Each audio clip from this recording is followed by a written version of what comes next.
What is going on, my Atomic Cycle Works friends? So here we are. We are working on a Harley-Davidson touring seat. I think this is a 23. It's one of the newer seats, I believe. And we have to build a custom seat for this thing. And it is, I have to apologize. This is Steve's bike if he's watching because we have been running behind. And one of the things I wanted to say too, because a lot of people call up and ask for embroidery. Not a lot. I won't say that. The people that do call up and ask for embroidery, we try to tell them that we don't do it in-house. We have to send it out. And it is a bitch for me. It's a pain in the ass. What ends up happening is we probably do 4 seats a year that want embroidery. And the people that do want the embroidery, we like to get it done for them. It's just not kind of our forte. So I'm not going to spend 20 grand on an embroidery machine to do 4 a year, because even over the last 30 years, it still wouldn't have paid for itself. So we have to send that out. But the problem that we run into in the Northeast is everybody wants to come in February, March, April, May, June, and get their seats done. And then we send out the embroidery. And we had one embroidery guy that was incredible. He always did great by us, but he ended up passing away from cancer. Since then, we've been looking for people scattered. Most of the people we find, their embroidery is sketchy at best. It's not the quality that I would want to put on a seat. So we get stuck with a few guys who are great people, but the problem is their business is the season. You know, they're doing millions of stuff, like 1,000 shirts for schools, 1,000 this. So they get really, really busy. And then our onesie twosies are more of a nuisance. I'll even tell them, we'll pay you 10 times what you're going to charge us. Because they're going to be like, it's 10 bucks, 20 bucks, whatever. Just get it done. And they still can't do it. So it's a thorn in my side. Someday I'd like to get an embroidery machine just to have it here. And we are going to be doing like the CNC machines for doing like diamonds and octagons and all that stuff, because you kind of have to. I personally don't like them. I think I guess they add a new level of creativity, because while you're doing that, you can do other things. But to me, they're kind of turning the business, taking the artisticness out of the business. I like when you see something handmade by a person, you realize they put the effort in. And I love that until they came out with octagons, because once the octagons came out, it sucks sewing them by hand. And I definitely can see the value in doing the CNC machines. And I don't like subbing them out to other companies to get it done, because it's a pain in the ass. You got to get the material, you got to ship it to them, they got to do it. It just adds so much to it. So I'd rather just do everything in house. And this is point in case why Steve wanted us to put something on the back, which we did years ago for him, and it wasn't a big of a deal because people weren't, as crazy as it is these days. We are going to do the seat without the embroidery, because we went through 3 embroidery places and they're taking forever. He needs the seat back. And then we finally makes the decision, just jump over it. We got swamped with work and car show stuff and crazy stuff, so we're running very far behind. With that said, we are going to do the seat, customize it. So embroidery-wise, you have to be patient with us until we get the machine. We rely on other places. I won't give you a piece of material and let you have someone embroider it, because I'm not going to have my name on a seat with shitty embroidery that looks like crap. I'm not a big fan of embroidery. We do it on like tribute motorcycles, corporate things, stuff like that usually, where you need the logos and stuff put on there. But for the most part, I like artistic, creative. And we actually ran into this like 30 years ago. One of my customers came in and he says, your seats are getting too perfect back then. And I go, too perfect? I go, what the heck are you talking about? He goes, it's starting to look like it's a production seat. I like to see a little custom. He wants it like to feel like someone actually made it.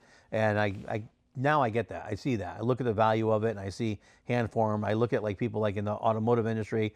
There's a Bobby Alloway who they just did an interview with, and they basically said that he's not planning on getting involved in any of the new 3D printing or any of that stuff. They kind of have their way they do it, and they do it, and I get that. And those are the guys that created this industry. They made some really cool stuff by hand, tasteful stuff. Because there's a balance, and I think we're right nowadays we're teetering on losing that balance, because there's so much crap people put on seats all the time. 50 million diamonds, 50 million octagons, crazy designs. And I remember years ago, there was a guy out there that was doing seats, and has put so much stitching on it that by the time you got done, you don't even know what the hell you're looking at. It's just too much. And sometimes I think less is more, and that's just my opinion. I like a nice, clean seat with some custom aspects to it. But we do seats the way you want them. So if you want them crazy, we do them. I'm just not going to BS you and tell you I love it. This seat here, we're going to basically go through, and we talked about, diamonds are still popular, octagons are popular, but a lot of these bikes just need I think, a nice flow to them. Something clean and simple. This is going to be, we're going to do black imitation leather. We're going to do a nice gray stitch on everything. Keep it simple. All right, I know we've been doing a lot of them. I love triple stitches on the middle.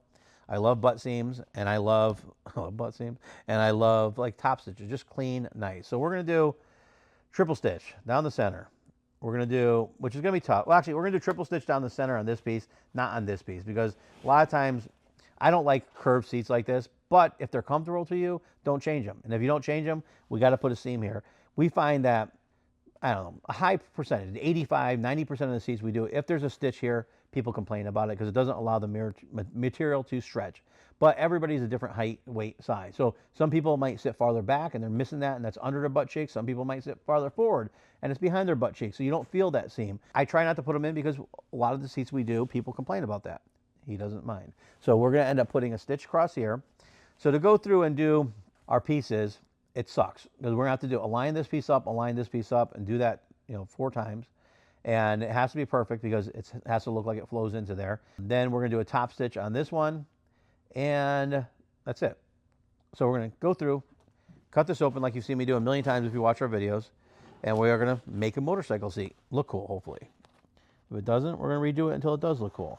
So now all I'm doing is I'm just cutting this tape off. I taped the whole seat off. I assume, it's funny because I just get right into the video and assume that everybody's watched this, but if it's for your first time, you haven't watched this. And if you have, you've seen we tape off the seats a lot because that's how we train people to do custom seat patterning on motorcycle seats because it sometimes is quicker and easier. So now I'm just going to go through, I'm just cutting out all of our foam, making sure we're not digging too deep into the foam. Like we try to keep it like a 1/16 of an inch. So I'm really not putting a lot of pressure. And then we can start taking our pieces off as we go. So let's see if it comes off. So this here, I'm going to cut it up here. Cut this one off. So I want to lay this one down. I'm actually going to go through and cut it right down the middle. We want a nice straight line down the middle. This is where our triple stitch is going to be. See here, a lot of times when I do these tape, it peels off on the bottom. So I'm just going to put this on top and make sure it looks good. Pull this off. And come on, tape. You hear me say a million times, there's a million ways to do this. Clear plastic you could pattern with, regular material, vinyl you could pattern with. You can do it any way you want. You don't have to do it the way I do it. This is just me doing it. Pull this off. Cut the middle out. And I'm just going to go through and cut all these pieces off, take them out, and go on from there. All right, so you can see all of our pieces are cut out there, and the tape are laid out exactly the way they go on the seat. I just peel them off and put it down in a row, just trying to cut down on some of the confusion. And now we're going to go through and transfer our pieces to our vinyl and get her done, son. So now this is each stage has its own things. So each one takes time. Nothing is simple, everything is easy. All right, here we go. So I'm going to take our first pattern that we taped. The reason I kind of like the tape is, one, obviously when you're teaching people, it's very easy. You just lay it down. This is the part that you got to be careful of. If you messed up and the tape is a little bumpy like this, now you have to say, okay, I messed up taping it a little bit. So what am I going to have to do? We are going to mark our 3/8 of an inch out for our seam allowance all the way around this seat, or this template. And this is going to be sort of the left side, and then when we're done, we're going to flip it over, do the mirror image, and that will be for the right side. And I'll show you how we do that, uno momento. So where it buckled up there, I know the vinyl is just going to stretch, so I'm not really concerned with it. I'd rather have the vinyl stretch and be a little tighter than loose. And I'm going to put all of our little hatches that we did for our alignment in this. And we're going to put our labels on there. Front, back, left, and this is the rider. Okay, so now we have this piece here, and I'm going to put this back where it goes. Now we're going to make sure our alignment notches are visible, which they are, and we can trim it. Great thing about using these space pens that we use is they leave a very straight, thin line, so when you cut on it, there's not a lot of tolerance or not a lot of room for error. Okay, and then we're going to put our notches in here. So everywhere we put our alignment notches, we're just going to go through and cut them out. Bada boom, Bada boom, bada bing. Now we can take our piece that we made that's labeled left, and we're going to do this one right. So I'm going to lay this down. I'm not concerned with stretch on this one, the stretch of the material. A lot of times you have to put you want to align the pattern with the way you want your stretch, but on this one I really don't care. We're doing so many pieces and they're all laminated to 1/4 inch sew foam. Sometimes when you're doing a seat without that seam in the middle where your butt cheeks are, you really want to pay attention to the stretch, because if you do it in the wrong direction, it'll put wrinkles in there that are really hard to get out when you install the cover. If you're doing this in a production aspect, you would really think that out, because you want to make sure that when you manufacture a million of these little patterns, they all are correct. So now we have back, front, that stays the same. Still the rider's portion of the seat, but this is the right side.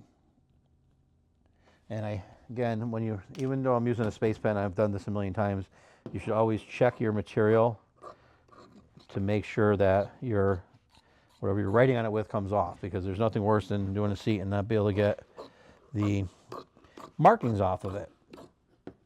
This is pretty redundant, so I'm just going to go through and jump ahead and do all these pieces, and then we're going to move to the next step. I just went through and laminated all of our pieces we cut out to 1/4 inch sew foam. Now I have to actually glue these on. I do want to glue them. I put a decent glue on there. Some people don't glue them, some people do glue them, but because we're going up vertical surfaces, I like to glue them, because if we think we might have a wrinkle, we could actually glue it on here, keep it a little bit away from the crease, glue it good, and then push it in. It'll take out any wrinkles.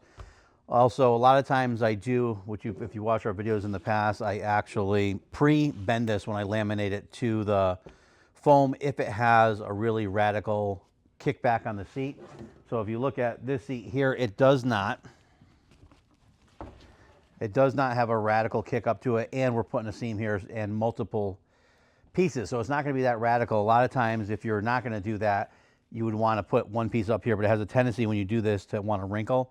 So if you actually pull it out a little bit and then push it in, it gives it a really nice tight look. We don't have to do that on this one.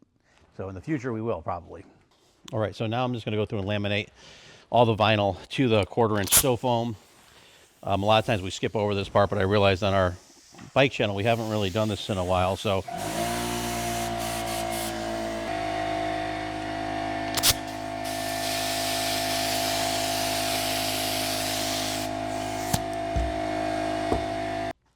all right, so I jumped ahead and just laminated all the vinyl to the sew foam, and now you just got to go around and trim. You know it's time to get the scissor sharpened when I'm grabbing our cheap scissors and they're doing better than the good scissors. But this stage, we just go through and trim all of the sew foam off. And the reason I'm going through it on this video is just because we haven't done it in a long time. And basically, there's a lot of people who ask, why you put sew foam on it, why you don't, when to glue, when not to glue. And it's kind of all personal preference. There's a lot of problems when you glue it on, because if you go to glue it like I just did and put the seat cover on crooked or messed up, it actually can look really bad. So you want to, it's kind of tricky. A lot of people choose to sew their sew foam on. So instead of gluing it, you'd actually go around and sew just the perimeter of it. And this way it stays on there. And then if you have to, you could stretch your cover and you could actually readjust it if you have to. On this one, I don't want to do that because I don't really like how it looks. Sometimes it'll look floppy. And when you start to go up a curved surface, you could actually have the material not stuck to the sew foam. And then you have like a bubble there that you really can't get rid of. So it's kind of like, it depends on the shape of your seat and your style that you're going for. This one, I wanted to have it look a little, I won't say puffy, but I want it to look a little more stout. So it has some body to it. And we also are going to sew our, we're going to do some top stitches on here. So I want to make sure that the top stitches have a little definition.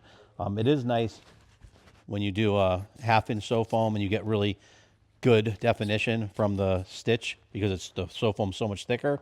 But on a bike seat, sometimes it's a little much because the seat's small. And this actually looks a little more professional to me. So we have all the pieces laminated, trimmed, ready to go on. What I like to do is actually take my seat cover, or the actual seat, and put the pieces on where they go. When you're working on a seat and you're staying with it, it's not really that big of a deal. But when you have to stop and do other things, it becomes a bigger deal. So I like to put everything together this way you know where it is. And at that point, anybody could pretty much work on the seat and know where it is. So we have our original patterns to go by. So that's going to help us out, which is the original ones we made. Now we're just going to lay everything up where they go.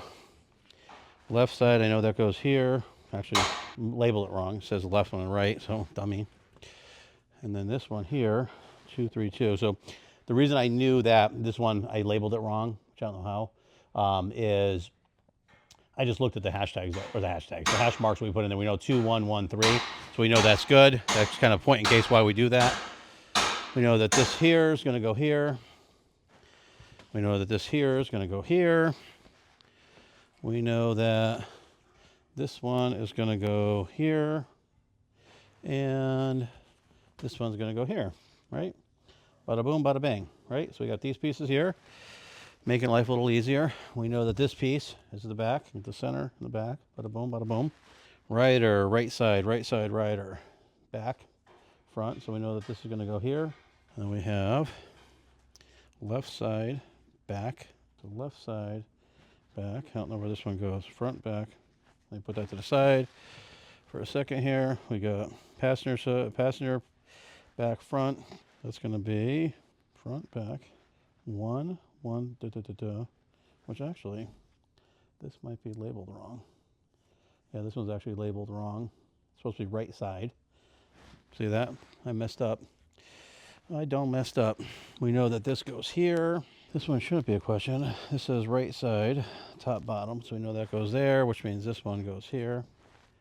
And then we have, these are for the backs. So we got left side. Is that for us? And then we have this here, 2111. I'm just making my lines match up. And then 2111. So this one was actually just labeled wrong. 2111. And then this one here is 31, bada boom. Okay. Doing good here. So I just got these two pieces, which should be 21, so that goes here.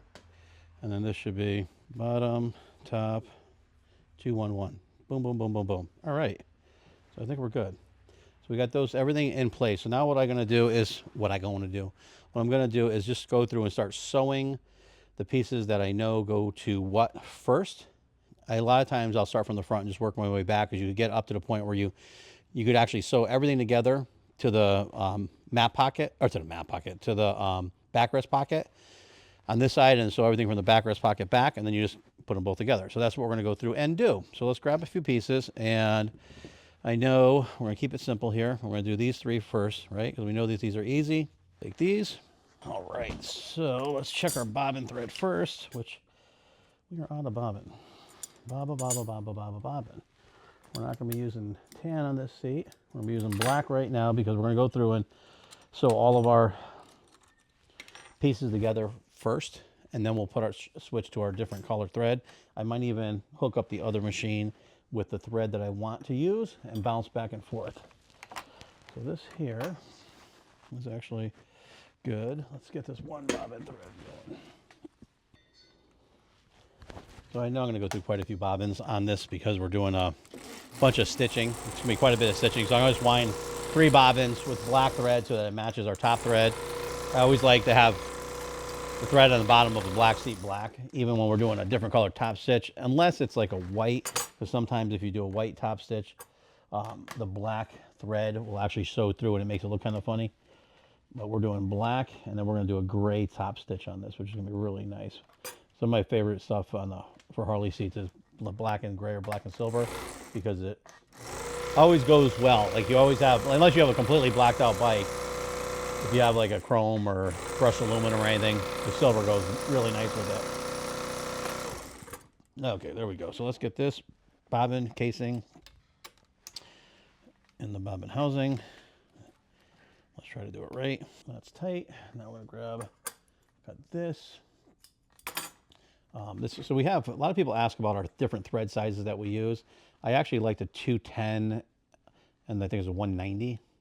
I like the bigger threads. They look way better. The thing that sucks is when you're winding bobbins, they don't go that far. And when you're doing stuff where you're sewing stuff together, sometimes it seems like a waste to waste that nice thread. So what we'll do is we'll use like a 90 weight for our just laminating, not laminating, but sewing the pieces together for our butt seams. Now, when we're sewing these pieces together for the butt seam, everybody has a different opinion. Some people like to reduce the thread size per inch and make it really small. Some people like to keep it the same. If I'm going to do a fake French seam, sometimes I'll actually reduce the thread size because, especially like on a boat, because it will be a little bit stronger and it allows it to kind of go around corners a little bit better, and it also locks that butt seam off so you can't see through it. So a fake butt seam, if you did a big thread per inch and you pull it, sometimes you can see that. But if you do a lot of threads, you can pull it and it doesn't separate. So there's reasons for why you do what we do, which we will do better videos on that too. All right, so here we are. Bobbin is wound. Now we got to sew the pieces together. We got 2, 1, 1, 2, 1. So I know that this goes here. I know that these are supposed to be exactly the same here. So I'm just going to fold these over and make sure where I start stitching, those two pieces are just touching. So this one here, we're doing, well, actually, I got to do a stitch down the middle. I forgot about that. So we're going to do a butt seam on both sides here. Make sure that our alignment marks are lined up, but they look pretty good so far. So sometimes you have to think about, like, if you're doing, if you're sewing your pieces together and you want a seam allowance of like 3/8 like we do, a lot of times what we'll end up doing is, if you're doing a French seam or a top stitch or a double top stitch or a triple top stitch, you have to leave more of an allowance for your seam allowance. And I personally, it's a challenge sometimes. When you're doing like a triple top stitch on one side, you got to fold this material over and do 3 stitches on one side. So you want to make sure you have a bigger seam allowance, but it also makes it a lot harder when you're doing your patterning, because you have to add to that and their tolerances get crazy. When you're doing like a 3/4 inch seam allowance, there's so many ways you could be like ruin your pattern. So you got to really be careful. So I'm going to do this, and then I'm actually going to, I'm going to switch threads back. Even though I put the black in here, we're going to put the gray in here. We're going to do our triple stitch down the middle that I wanted to do. And we'll do that next. All right, so I'm just going to take our space pen and a straight edge, and I'm going to go down. We're doing a triple stitch down here. So when you're doing triple stitches, you could, if you wanted to, which we'll do it this way. I haven't done it this way in a while. I usually just do a center line. I'll stitch down the center, and then I use my walking foot, the actual needle, as a guide to where I'm going to go. But you could actually just sit there and do this and just measure it. So we could take from our center line, say we want to do a 1/4 inch, right? We'll do a 1/4 and a 1/4, right? So we're going to do a 1/4 and a 1/4. And then we're going to do a 1/4 and a 1/4. 1/4. Actually, did I just mess up? What did I just do here?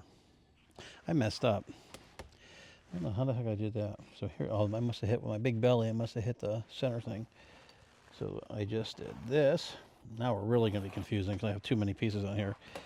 So we're going to do a 1/4 and a 1/4. A 1/4 and a 1/4. And this is still the same, 1/4 and a 1/4. Luckily we caught that in time. Stuff happens. It happens to me when I talk and work and do these videos at the same time. Okay, so now we have our marks here. I have to disregard this one to the center and put a little X there. And we go sew this up. So this triple stitch is actually a little bit bigger than we normally do. Actually, while we're here, we're going to do a triple stitch on this one too. So I already have my center line marked on here. So I'm just going to do a 1/4 and a 1/4. So I always do 3 marks on this whole piece for your alignment, but you could do more if you wanted to. Never do 2, because if you do 2, it's very easy for it to be off jugular, off side, off kilter. Okay, so I just did 4. I just did 4 instead of 3, but you could do as many as you want, however comfortable you are. So we'll make this lined up. I'm going to go to the outside of this one. So when you're doing these stitches, I highly recommend the space pens, because it's very forgiving because it has such a tight tolerance with the thickness of it. I'm not doing a triple stitch on this because it actually goes up the flat, and sometimes they have a tendency to want to wrinkle, and I want to kind of break it up. Okay, so I just got to change from black thread to gray thread. Now this stuff here is not as thick. No, it's about the same. So we've been buying a lot of the outdoor thread just because even though the regular thread is way more better looking and vibrant, if it's not a show bike or a bike that doesn't see a lot of sun, they fade a lot. So when we have the option of using this type of thread, the marine thread, we will, but they don't come in the same widths, and it's a totally different material and different feel. The indoor thread, regular automotive thread that we use, I call it indoor, but it's actually just for in-car, doesn't see a lot of weather or sunlight. That stuff's thicker and way more vibrant than this is. Okay, so what I'm going to do now is we're going to go through and put our triple stitch on here in gray. So I'm going to come in, lock my thread off, snip it. I'm going to go right up to the middle, bada boom, and I'm just going to stitch down it. Okay, right on the outer line. So this machine, the foot actually is closed in front of the needle, so you can't see your thread coming down. So I just picked a line, a spot, and what I'm doing is, aside from trying to guide it, I'm actually using the edge of this walking foot to guide it down so it's the same. We do have on the other machine, we have a open tip, so you can actually see the needle coming down, so you can see exactly where it lands. So when you want to follow a graphic, you can. And so I'm actually going to show you by doing this, going off our center line. So what happens is, when you're doing this, a 64th of an inch is major. So what we end up doing is just walking this down. I had this follow down the side of this, and now it looks nice. Okay, so we're going to do the same thing for here. Come in here, come in an angle, lock our thread off, snip it. Sound like a broken record. Tried doing this for 30 years. And now we're going to walk right down. Hey, let's do a video, a short video, while we're doing this, because people sometimes really like to see us do this. So when you see me doing these videos, I have to go like this.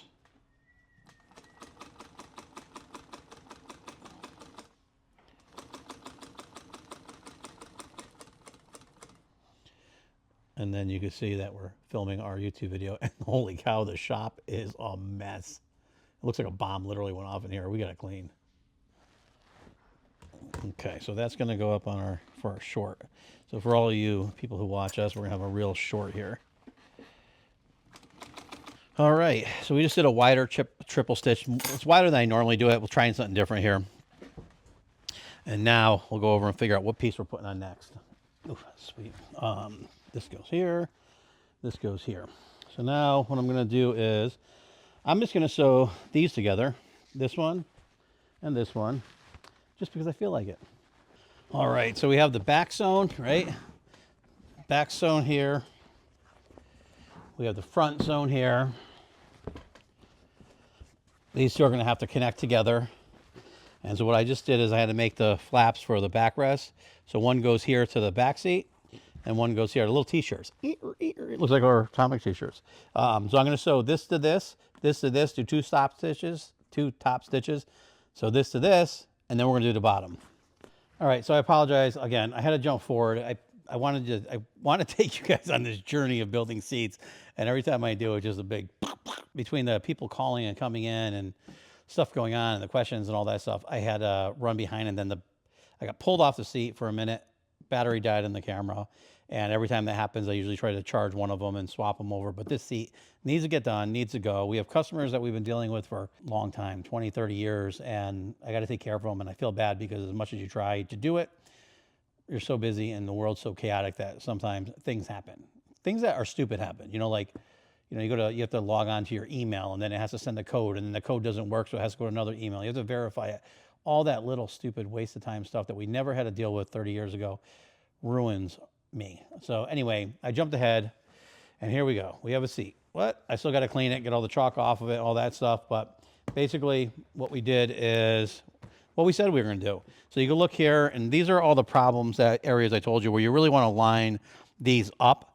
Some of these were about 64th off. You know, that one's almost a 16th off. And because it's going in, this is going in this direction and that direction, it's really hard to get them to go. So when you pay for a really high-end seat, that's the kind of detail work that you're paying for. A lot of people want that look, but don't want to spend that buck. And that's the hard part, is you still have to do all these details. So a lot of times we'll get them within a 16th to a 64th of an inch, or right on when possible for the average person that doesn't want to spend $2,000 or $3,000 for a motorcycle seat. Other than that, it's a different process, takes a lot longer. This one here looks good. I mean, for what he wanted, we lowered the back. If you watch, we did videos on this seat where we actually lowered the back, shaved the sides a little bit, and then we came up with this custom pattern, which I think was on this video. I don't even know. My mind is melted right now. So let's go through and clean this up, and well, you can take a look at it and see. There's actually a little pucker here I want to get out, which is really tough with these seats. But I'm going to warm this up, and it should come out because I can just barely touch it, and it comes out. A lot of that stuff, you know, I hate when people say you put it on the bike, get it in the sun, and everything's going to come out, because you can't give something to your customer and it's not perfect. So I want to go through and make sure this is right before he picks it up and takes it out. But as you can see, we have triple stitch in the middle, which is a little bit wider than we normally do. I kind of dig it on this seat because this is kind of a bulkier, puffier seat when it has a shorter back here, and it kind of gives it like this fatter look. So by doing that, it kind of fits with the bike, I think. And then we did a single top stitch here on top of the side piece there, single top stitch here, single top stitch here. We did a single top stitch over here, the triple stitch in the back. Nice seat. Let's clean her up and see what it looks like. All right, so one thing I don't know how long this video is going to be or not, because it's been so messed up. Right now the stitching is actually wet, so they're darker than it is. The gray's not showing up as much as it normally does, but it'll dry out in a minute. One thing I want to address is when people ask us questions, I'm going to try to address them. So bottoms of seats, right? So you see this one, all we did is we put a piece of material here with the single top stitch and folded the edge over it, went around it, bada boom, bada bang, nothing super fancy. There's many different ways you do this. So if people pay for an expensive seat, we would, like a $2,000 seat, you do it totally different. A lot of things are blind. You don't see staples. There's a lot of tricks that you do that take time but look really cool. Sometimes on show bikes, you actually might do a suede bottom on it because if the seat's close to the fender, you don't want to mess it up. There's things that you don't do on touring seats or actually bikes you ride, because like a bike that you ride, if you put suede on the bottom of it, it will get all dry and brittle and crack and it will look like shit. So on these ones here, you try to leave them plain on a stock seat, go around them. Sometimes we'll put like a felt on there, but the felt gets a lot of road dirt and debris and a lot of moisture it holds in. So you really got to be careful what you do. On a common seat that we get, most people don't give a crap about the bottom of their seat, but we do. But most times people come in, they actually will come in and tell us if they ride the bike or if it was a show bike and go on that. One thing I have told people before, which is very important, is you have to be specific when you call in for a seat. If you want a show seat or if you want to drive a rider seat, because there's a huge difference in procedures and a huge difference in price and a huge difference in time. And like show bikes seats can get very expensive. You could easily spend $1,000, $1,500, $2,000, $3,000, $4,000 on custom seats. If we're doing exotic materials, crazy designs, crazy seat pans, crazy foams, you know, there's a lot that could go into that. So you want to be specific, because you don't want to say, okay, I want a rider seat that's going to be, you know, $300, $400, $500, $600 or something like that for a cover and a foam job versus a show bike, you know. So it's very important that you like specify that. And on our website, atomiccycleworksgarage.com, we actually have a survey. It might not be up at the time of this video because we're redoing it, but it's almost always up there. And you could click on that and it actually has a checkbox. Do you ride this bike? I mean, we have people who come in and they're like, I don't give a crap what the seat cover looks like. I want it comfortable. I put 1,000 miles a day on it. I go across the world. You know, there's those guys and their bikes are out in the rain and elements and up in the Alaska frozen this and that. So there's those guys, and there's guys that have the bikes that are trailer queens where they're going to bring them to a show. It costs way too much money to wash these, in time to wash a show bike over and over again. So you put it in a trailer, you bring it to the show, because it's a lot. It's a lot to maintain a show bike. But we have those too, and those ones you want to look wild. And it's cool because you could do a lot more with those, because you could use different materials, exotic materials, things that aren't really UV supported, and threads. There's so many more choices with threads. So there's a lot you could do. So sometimes people will see our bikes in shows and be like, oh, I want that. But I have to explain to them that it won't work for what you're doing if you actually ride the bike. If you ride the bike, you want vinyls. You want either a marine gauge vinyl. The imitation leathers like this are really nice. They're very durable. Anywho, thanks for watching. I appreciate you. Please remember, like, share, subscribe, follow, ring the bell so that we can keep doing these videos, because they are a pain in my ass.